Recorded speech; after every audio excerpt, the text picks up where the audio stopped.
How do we protect ourselves against psychic attacks and hitchhikers? Okay. This would basically mean that there is something around you that you have created that has become unclean. Okay. It's taken on an unclean state. When we imagine that we have energies around us, or that there's an energy or essence around us, how we think about that energy is what it begins to formulate and what it begins to become. So automatically, as we talked about in vibratory energetics, there are things that you do with your personal space to make sure that there's no frequencies coming into the space that are diametric to exactly what you're trying to get done in life. So 1, citrus. 2, Palo Santo and sage. 3, dump the music sometimes if you can't really balance out what the music has going on inside of it.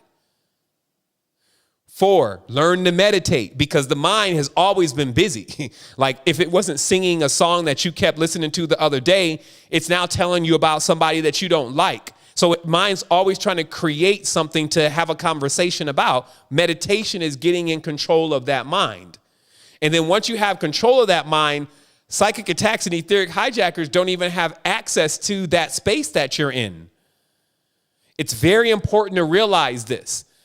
You would, if anything can vibrate, and then some people say, well, no, they jumped on me, blah, blah, blah. Listen, nothing can attach to something that there's not a resonance with.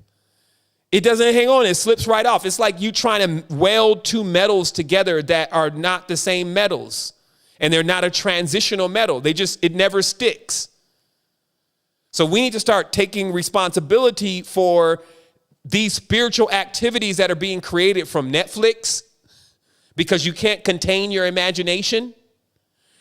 Sitting in negativity for too long, like when you hate somebody else that's around you, your significant other or whatever.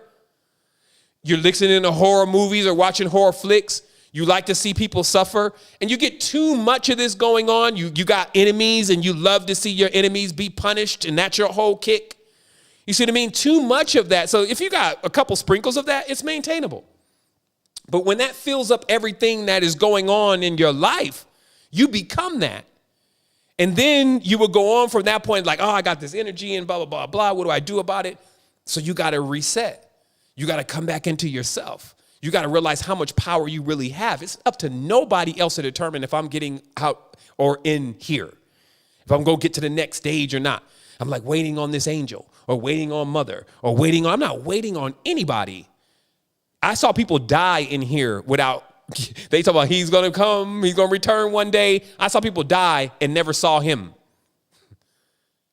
But I did see people who discovered it in themselves, and they are it.